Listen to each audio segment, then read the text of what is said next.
Hello and welcome to Digesting the Soul. Today I'm going to be sharing with you my past life regression session that I did in hopes to find answers as to why I have been struggling with a chronic illness most of this lifetime. So if quantum healing hypnosis technique is something you've always been curious about, then please stay tuned as I will share the details of my journey with you.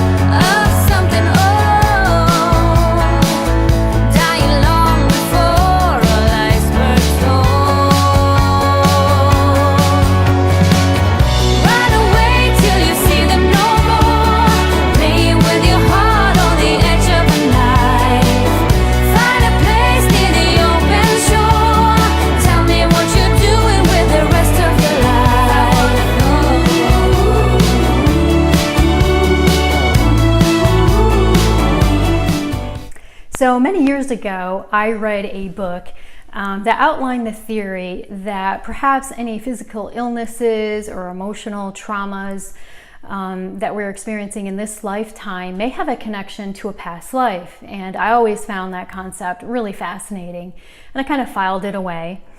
And it wasn't until 2013 I suffered from a chronic inflammatory bowel disorder, and that summer from about May to September I experienced one of the worst flare-ups I ever had. And at that time I was already well over 20 years into struggling with this illness, and I just thought, I can't do this anymore. Like, I just can't, you become housebound, basically your life stops. And I had tried all traditional types of medicine, and nothing was working and putting me in to remission long term. So that's really where my journey began, seeking out alternative methods. And I have really been open to trying just about anything. And that really is the basis of this channel, Digesting the Soul. So I decided to look online to see if I could find any local past life hypnotherapists.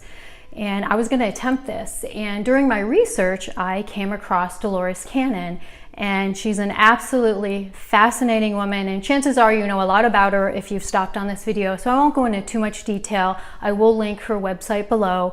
But in the late 1960s, she was your typical hypnotherapist who was helping people like to lose weight and stop smoking and get over phobias. And she inadvertently, during a client session, took somebody into a past life. And that basically began her lifelong work in doing past life regressions. And she takes it pretty far into some pretty wild places. And she's written dozens and dozens of books that I highly recommend, all of them. They're very mind expanding.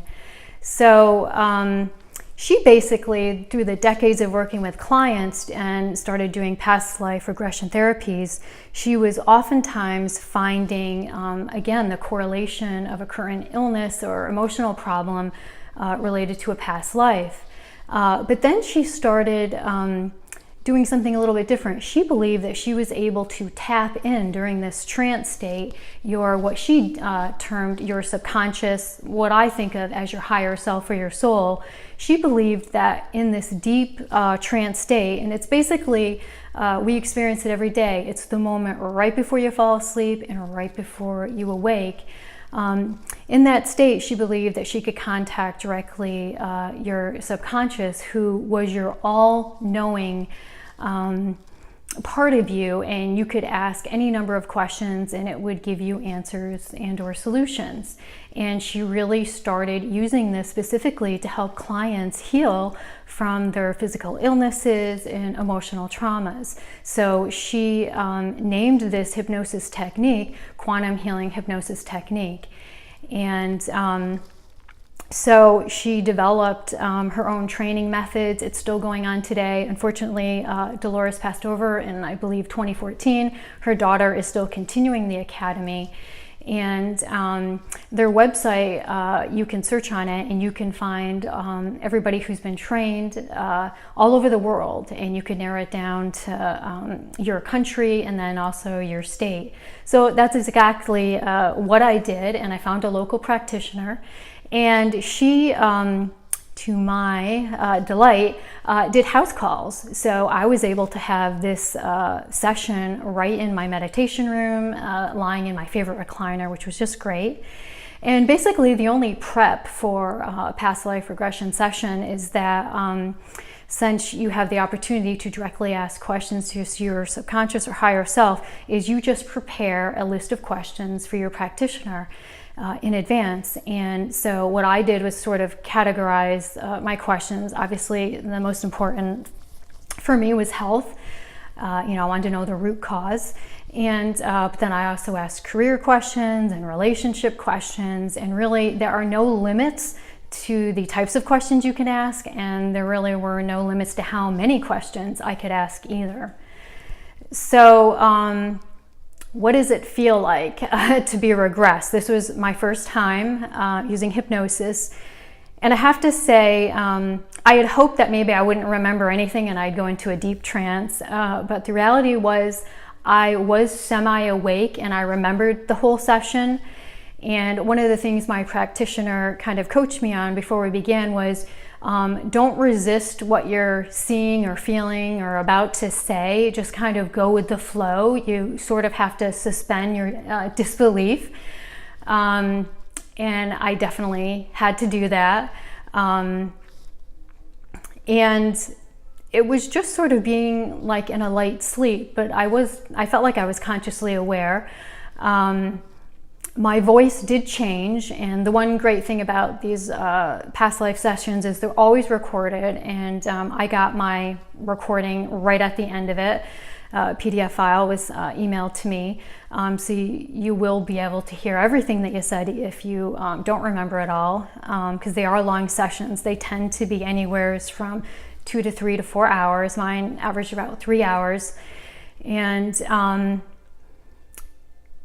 the one thing that makes you have more belief that you didn't make up everything that you said about the past lives is that you have so much emotion. And by emotion, I mean I cried and I sobbed with each life that I entered. And at the end, she said, "Oh yeah, I forgot to mention you. People do a lot of crying." And wow. So even if I thought that I could make up the information in these past lives, there's no way I could muster that type of emotion in the session. So it is interesting to play that back and hear yourself. So I was excited about this because I knew if the root cause of my illness didn't come up in one of my past lives, then I could use my questions for my subconscious. So I'll quickly go through my 3 past lives. I don't want to get too caught up in those because I think I got more information with my questions. But the first life that I was shown, I was an older woman. I was a midlife. I lived very rural. It was during wartime, and I was delivering babies, and it was sort of, I guess, during a hardship, and a lot of babies were dying, and I talked a lot about bearing babies and feeling very kind of despondent about life, the purpose of life, and I can correlate this lifetime to my current life. I did not choose to start a family in this lifetime, and so it makes me wonder, can I correlate it to that lifetime, being a midwife and delivering a lot of babies that I was having to bury and things like that. The second life I was brought into, I was an older gentleman, and I again lived very rural, and I was very isolated, and for a number of reasons, all the members of my family had passed on, and I'd lived many, many years alone, and I was very lonely, and I could definitely relate to that in this lifetime, only because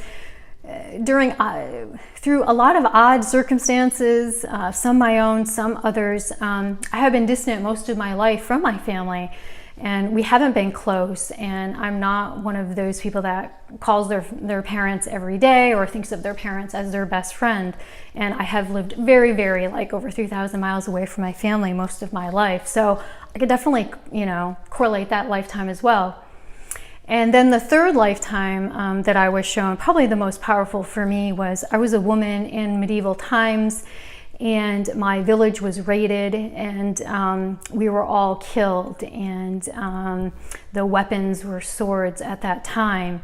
And I was really sobbing in this lifetime, and I had basically lost my faith in God, and we had been a very religious community, and I kept saying, well, why did God forsake us? We were good people, and we abided by the law, and it shouldn't have ended like this. And in this lifetime, I have never believed in organized religion. I do believe in a higher power, but I've always been a little cautious about organized religion. I'm fascinated by religions, and I have studied them, and I take what's useful to me, but I never wanted to name myself as being, affiliated with a certain religion. So those were all really, really fascinating, and only you are going to know whether those lives have any meaning, and it is something you're going to have to take some time to contemplate. You might not even recognize it at first, but it does require a bit of self-reflection. So then we moved on to my questions, and obviously the most pertinent to me was, what is the root cause of my illness? Why am I going through this, and I can't seem to overcome it? And I'm not going to state the specific person that was mentioned, just for their privacy. It's obviously not something you could ever confront somebody with. They'll think you're crazy. I mean, this is very subjective process, past lives. Not everybody even believes in past lives. But it was identified to me that there was a person in my current life that I basically was born to sort of protect and to guide. And at a certain point in this lifetime, I felt that I had failed, and I just wasn't able to have a breakthrough with this person, and they weren't evolving as, I guess, my prior life contract that we had set up. And I was pretty devastated and distraught by it. And the way that it had manifested was internally, and for me specifically, my digestive tract.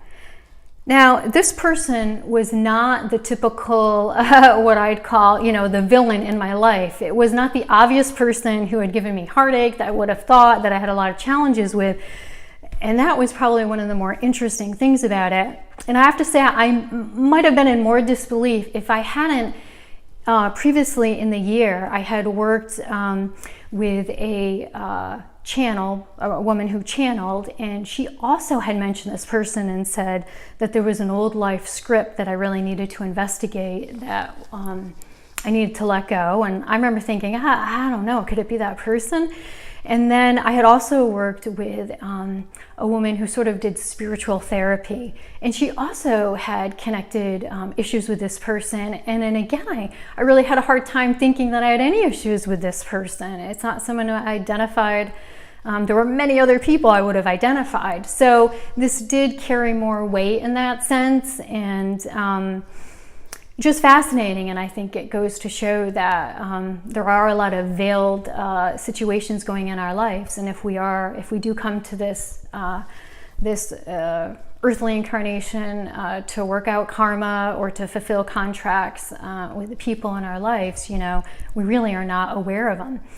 And so the basic philosophy that Dolores Cannon came up with is that when this information comes to light, that you can begin your healing process. And so I have worked on this quite a bit, and tried to process exactly all the details of why I may have these past life issues, or with this person. And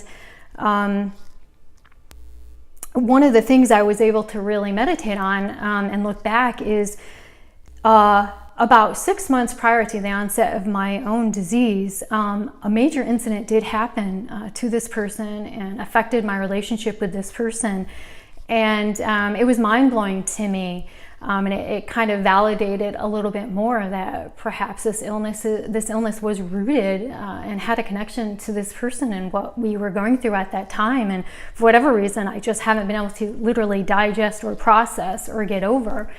And so I have to say it's something I'm always working on. And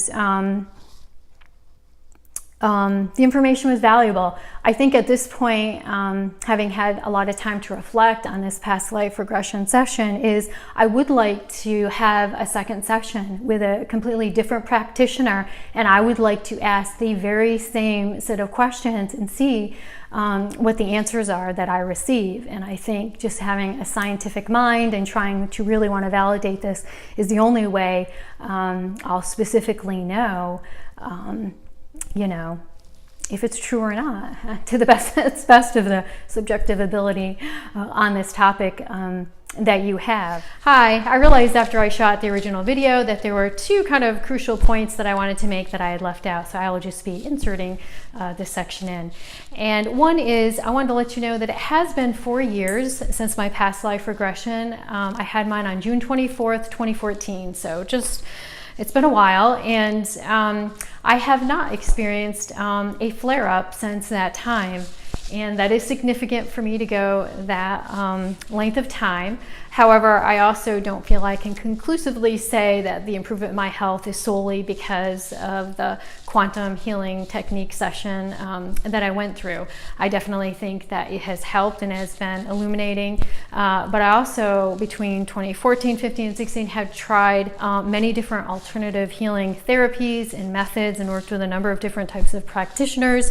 And I also sort of radically changed my diet, where I eliminated processed and artificial and additives to my diet, which I think also greatly improve my digestion. So the other fact that I wanted to share with you is at the end of my session, my practitioner had mentioned how important it was that you actually listen to your past life session. And she said, you wouldn't believe how many people a year or two later that I run into, and they say, oh yeah, I need to listen to that, and they never have listened to it. She said that it was crucial and core to your healing. And I kind of laughed and thought, well, that's really odd. Here I've gone to all this trouble to set this up, and the purpose of it is to heal, and I've paid a lot of money. Why wouldn't I listen to it? And lo and behold, it is really difficult, or I found it difficult to listen to the session. And they are really long, so it is hard to just sit through the whole thing. I've kind of done it. I've done it in bits and pieces. But one of the unique things is that over time, as you distance yourself from the session, you'll forget things that you asked. And so when you do go back and re-listen, it is really fascinating to hear the answers. And a lot of them have been very accurate for me. So I also think it's something that is ongoing, and you can use over a long period of time to go back and listen to. So I just wanted to make those 2 points. Thanks. So in terms of like tips for it, I do wish that I had asked better questions. A lot of my questions were yes or no, but I wish I had had like a follow-up. Well, if the answer is yes, then ask this question. It would have been much more helpful. And like I said, trying different practitioners. I think everybody has a little bit different style, and I think some people follow Dolores Cannon's technique very specifically, and then I think people do it in a more generalized way. My practitioner did not take me through the end of each life to the death state and then kind of ask, why was this life shown to me? There was kind of work that I did on my own, because I was familiar with Dolores Cannon's work, and I had read, well, at that time, I hadn't really read many of her books. Now, I think I've read all but just a few. So I think really talking in advance to your hypnosis practitioner and really getting specific about your information maybe was something that I do much better now, having this first experience and having more research and knowledge about it. So that basically covers it all. I do highly recommend it, and like I said, it's something that I hope to do again. The downside is it is expensive. I think the average session does cost around $350, so it is something you kind of you're going to have to save up to, or determine that it is important to you. And like I said, I've been on this journey trying to explore all different types of alternative techniques and spiritual and metaphysical things, just to try to heal. And to me, if I look back at all the money I've spent on doctor's visits and medications and multiple hospitalizations, really $350 was nothing. And you can definitely save up over a year's time to do that. So please, if you have any questions for me, please leave a comment. If you have had success healing any physical or emotional problems using quantum healing hypnosis, please, I'd love to hear your stories. It's one of my favorite things to look for on YouTube. And Dolores Cannon's daughter has just released a series. It started about 2 weeks ago, and she's releasing videos of some of the footage from lectures that Dolores Cannon has done. And there's one in particular that I watched last week that really goes in depth over her past life regression sessions and finding the root cause of illness for people. And so it's definitely a must watch. You'll really get a lot out of it, and it answers a lot of questions and helps you understand her philosophy and her hypnosis technique. So as always, thanks for watching. I'm wishing everybody all the best and great health, and I'll see you in my next video. Bye-bye. If we stay together, we will be alright.